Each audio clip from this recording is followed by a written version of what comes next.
예, 안녕하세요.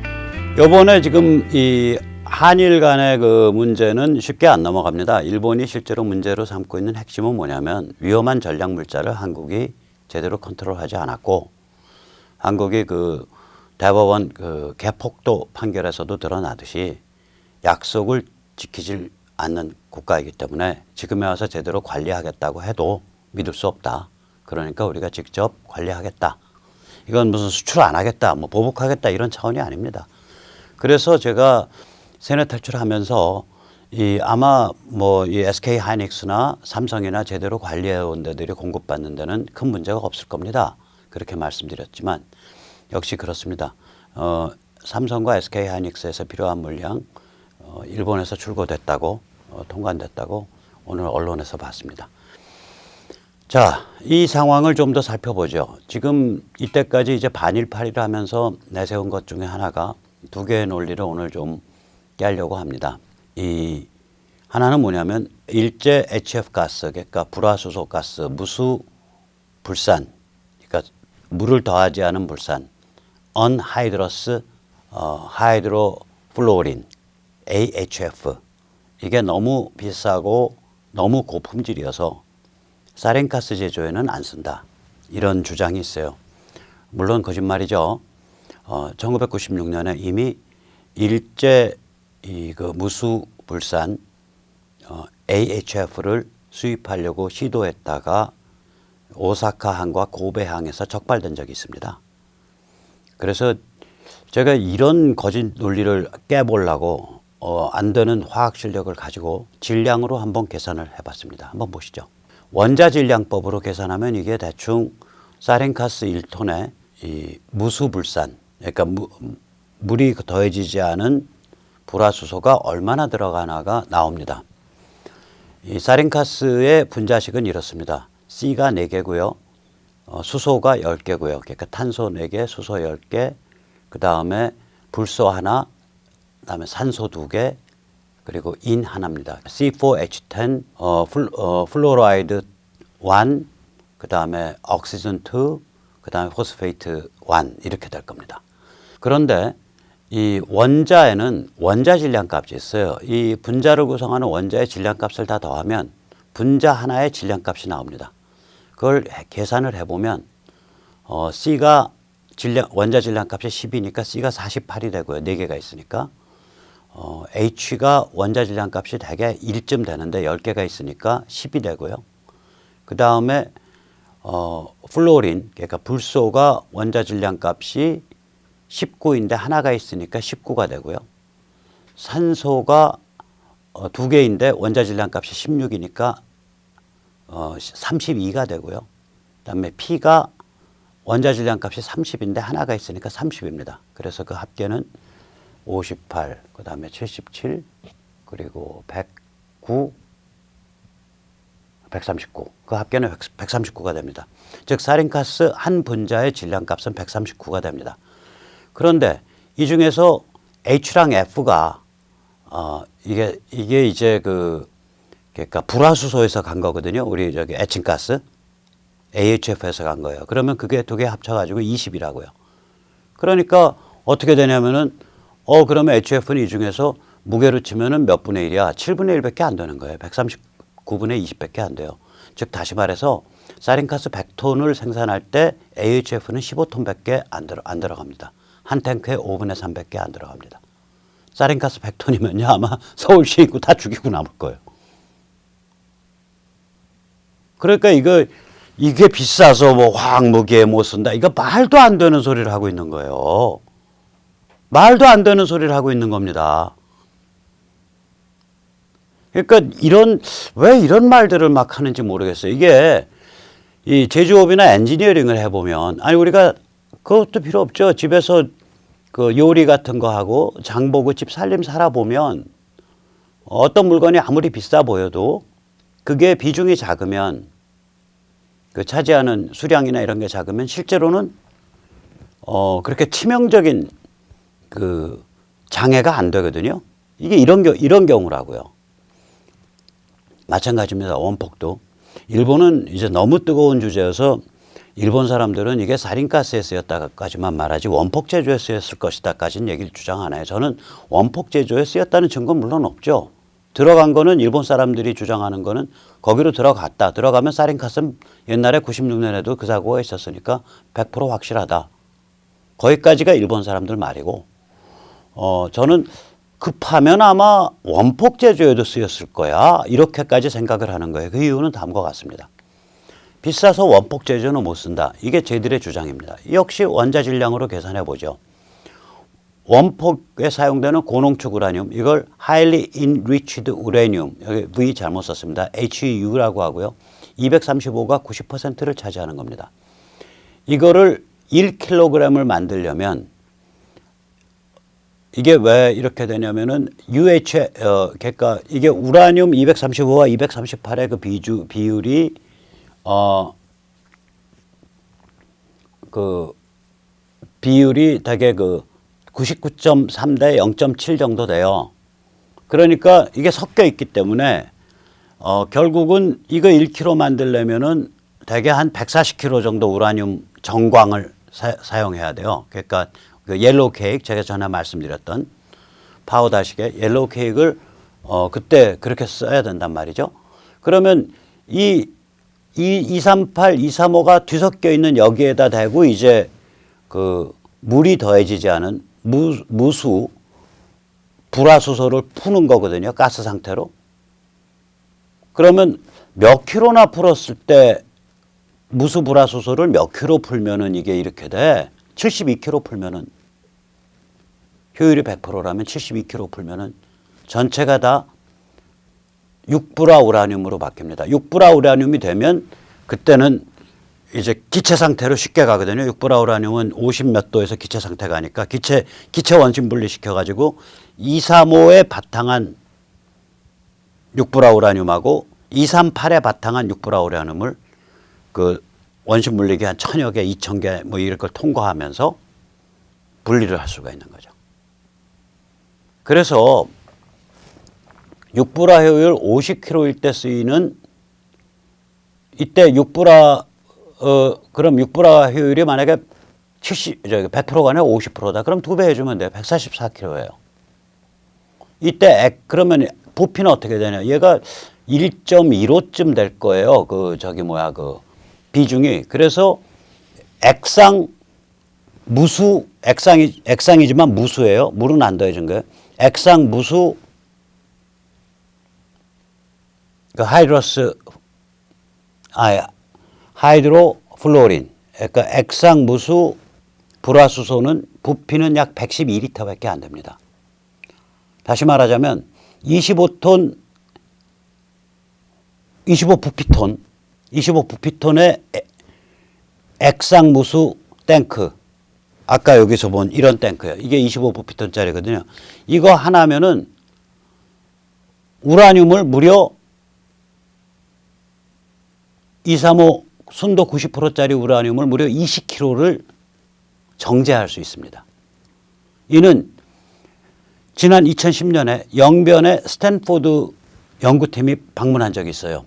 거기 해커라고 그 유명한 이 비핵화 관련 그 학자가 있습니다. 그때 영변의 스탠포드 연구팀이 방문했을 때 그때 북한 애들이 보여준 시설의 그 전체 카파 용량이 연간 한 40kg쯤 되는 우라늄 농축 시설이었습니다. 그 카파의 절반입니다.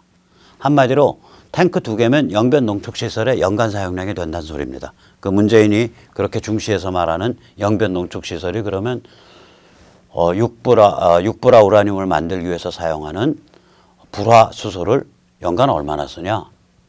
25부피톤짜리 탱크 2개 씁니다. 그 어마무시한 영변 시설이. 그러니까 이걸 비싸서 못 쓴다? 아이고 천만에요. 성능만 좋다면 없어서 못 쓰죠. 비싸서 못 쓰는 게 아니라. 이거 의심되시면은 해커가 쓴 영어 논문입니다. 요 파란색으로 되어 있는 요겁니다. 저한테 제가 요 논문의 링크를 지금 저기에 달아놨으니까 그 소개 자료에 달아놨으니까 한번 참조들 하시면 좋을 것 같습니다. 그러니까 세뇌 탈출 이번 편 그 소개 텍스트에 요 링크 달아놨으니까 뭐 영어 공부도 하실 겸 한번 읽어보세요. 자, 상황이 이렇습니다. 그러니까 다시 말해서 비싸서 사린가스에는 안 쓴다. 이것도 거짓말이다. 그 다음 비싸서 원폭 제조에는 못 쓴다. 이것도 사실이 아닌 것 같다. 막가는 말로 중국이 미국한테 겁먹어가지고 2017년부터 만약에 이 불화수소의 공급을 제한하기 시작했다. 그러면 별거 아니네. 탱크 2대만 들여오면, 탱크 2개만 들여오면은 저기 뭐야, 연간 돌리네. 탱크 10개 들어오면은 1년에 400kg 생산하네. 90% 순도 U235 그 고농축 우라늄을 1년에 400kg 생산하네. 1년에 400kg면요. 히로시마에 떨어진 원폭의 400배입니다. 왜냐하면 히로시마 원폭이 64kg 정도의 고농축 우라늄을 탑재했었는데 그중에 실제로 핵분열을 일으킨 건 1kg 정도입니다.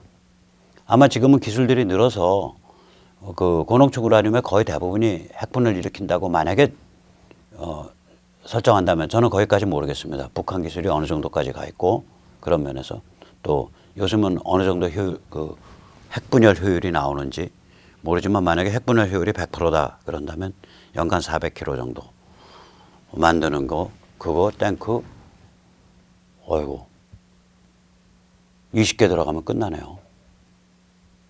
한마디로 부피톤으로 500 부피톤 무게로 약 한 550, 570톤 우리가 38,000톤 쓰거든요 연간.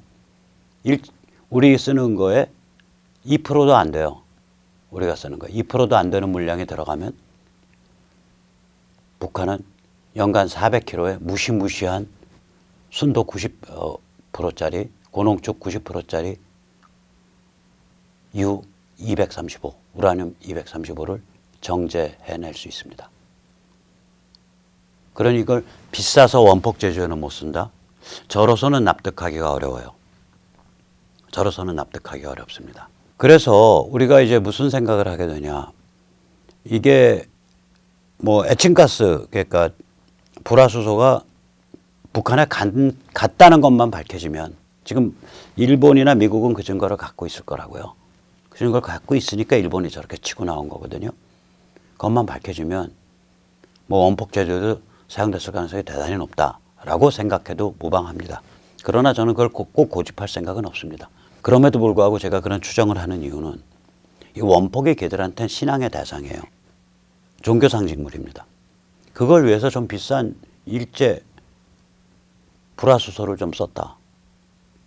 아 지금 종교 제물 바치는데 아니 지금 말하자면 죄송합니다. 교회로 말해서 십자가를 깎는데 좋은 금강석 나무로 깎았다.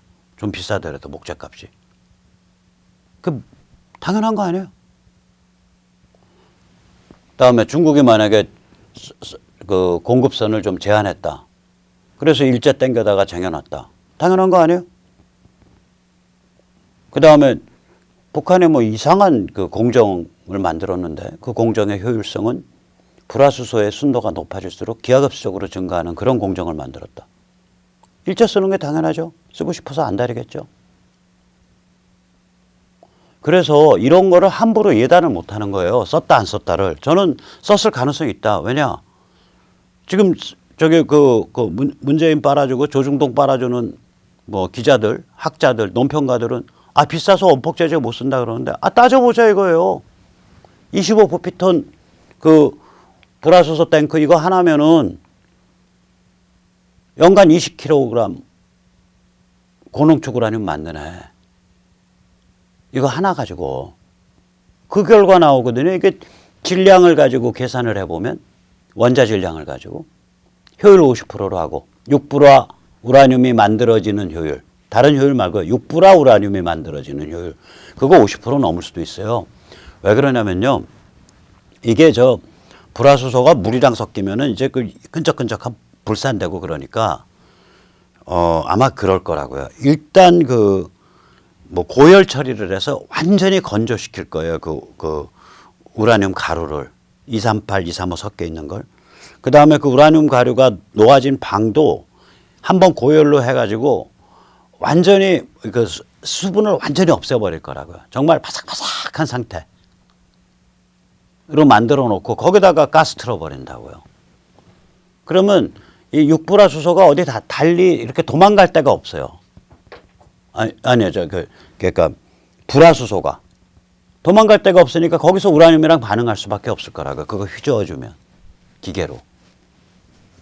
그 반응하면은 만약에 그게 온도가 40도 이하에서 반응시키고 있으면은 그냥 고체 상태로 남을 거고, 그게 한 60도, 50도 넘어서 60도 이렇게 가까이 가면은 거기서 이제 기체가 발생을 하죠. 근데 기체의 비중이 무거우니까 위에 있는 공기를 밀어내가면서 흘러갈 거라고요.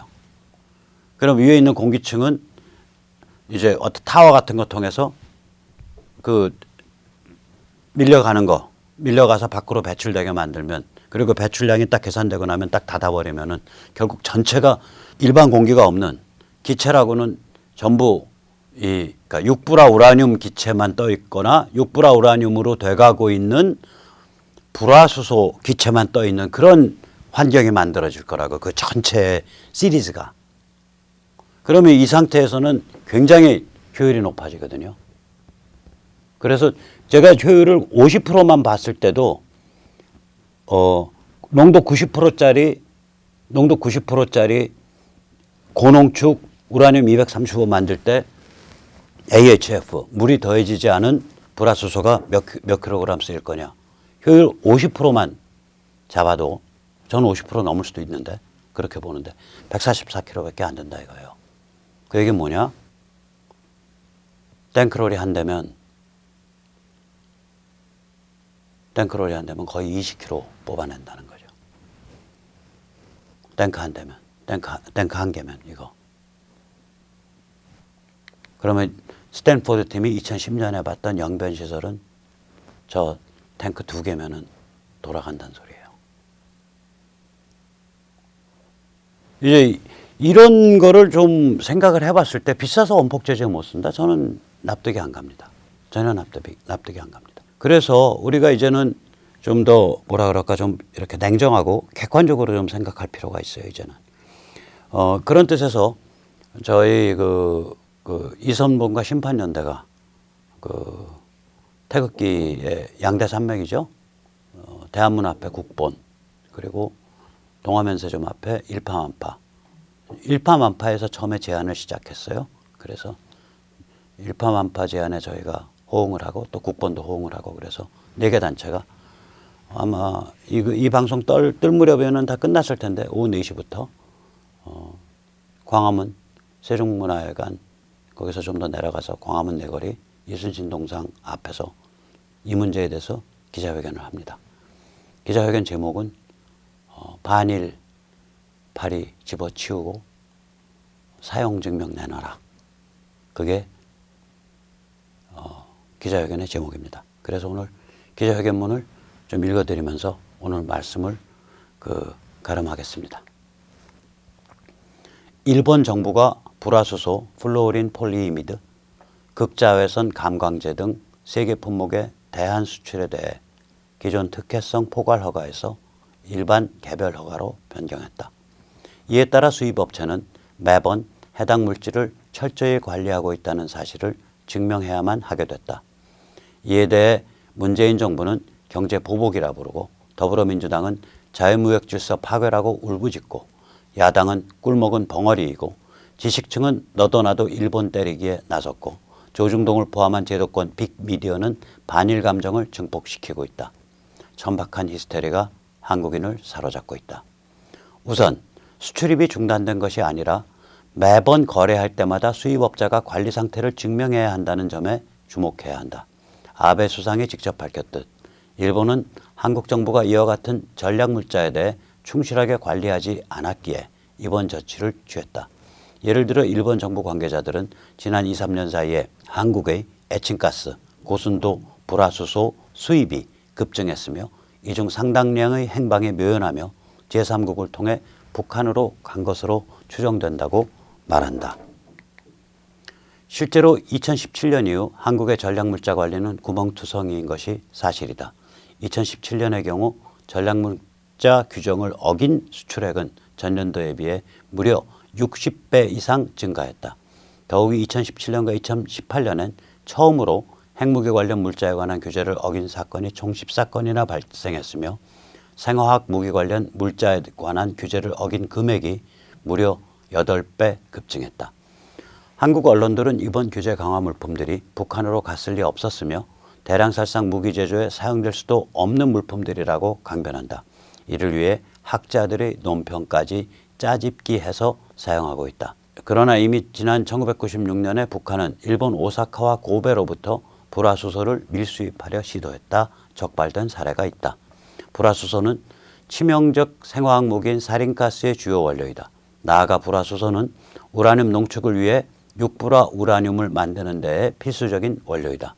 만약 북한이 중국으로부터 무수 불화수소를 확보하는 것이 여의치 않을 경우엔 한국의 간첩을 통해 일본산을 확보하는 것이야말로 가장 효율적인 방법이 된다. 다행히 일본은 왜 이 같은 조치를 취했는가에 대해 명확한 근거를 제시했다. 그 이유는 이들 전략물자가 한국 수입업자를 통해 북한으로 다시 밀수출되고 있는 것으로 보인다이다. 따라서 우리 한국인이 해야 할 일은 투명하고 정확한 사용 내역을 밝히는 것이다.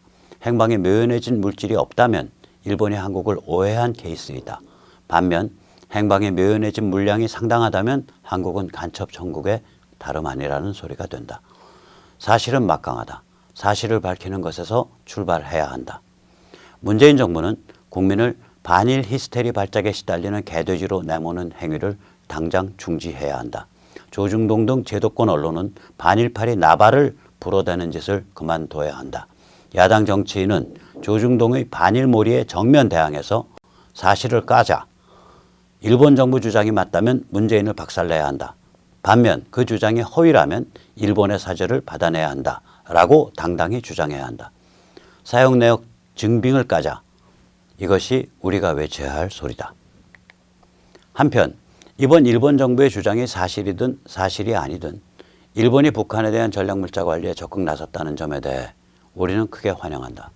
돌이켜보면 대한민국 건국 이후 지난 71년 동안 일본은 북한에 대해 어떠한 치명적 조치도 취한 바 없다. 미국의 힐러리 클린턴이 2013년 비공개 연설에서 우리는 한반도의 통일을 바라지 않는다. 우리는 북한 체제의 붕괴를 바라지 않는다라고 밝혔듯이 어쩌면 지난 71년 동안 일본의 한반도 정책은 분단 유지, 즉 김일성 전체주의 사교의 유지를 당연한 전제 조건으로 삼아왔던 것 아닐까. 이번 조치는 비록 한국 수입업자가 북한을 위해 간첩질을 했다라는 의심을 수반하고 있다는 점에서 사실이든 아니든 그 자체가 부끄러운 일이지만 궁극적으로는 북한 전체주의 사교를 정면으로 겨냥하고 있다는 점만큼은 인정하지 않을 수 없다. 지난 1950년대 말에서 1984년까지 약 25년 동안 일본은 거의 10만 명에 이르는 제1교포의 북송을 방조했다. 전체주의 사교가 지배하는 죽음의 공간으로 사람을 내보낸 것이다. 이는 반인류 범죄 방조 행위에 해당한다. 그 지경까지 타락했던 일본이 이제 북한을 정면으로 겨냥했다. 이제 비로소 일본인과 한국인은 형제요, 이웃이 될 수 있는 계기를 잡은 것 아닐까. 비록 그 첫 단추가 한국의 수입업자가 북한의 간첩 노릇을 했다라는 불미스러운 사실 혹은 오해이지만 그 앞날은 푸르른 생명의 강물이 될 수 있다. 끝이 좋으면 다 좋다. 이번 사건은 그 진실이 어느 편으로 밝혀지든 한반도 북쪽에서 전체주의 사교를 끝장내고 동아시아 전체의 자유화를 이루는 것, 그 큰 길에 던져져 있는 작은 허물일 뿐이다. 예, 그러면 오늘 여기까지 하고요. 저 얼른 또 이제 달려가야 합니다. 내일 또 뵙죠. 내일은 조병설전이 있을 예정입니다. 감사합니다.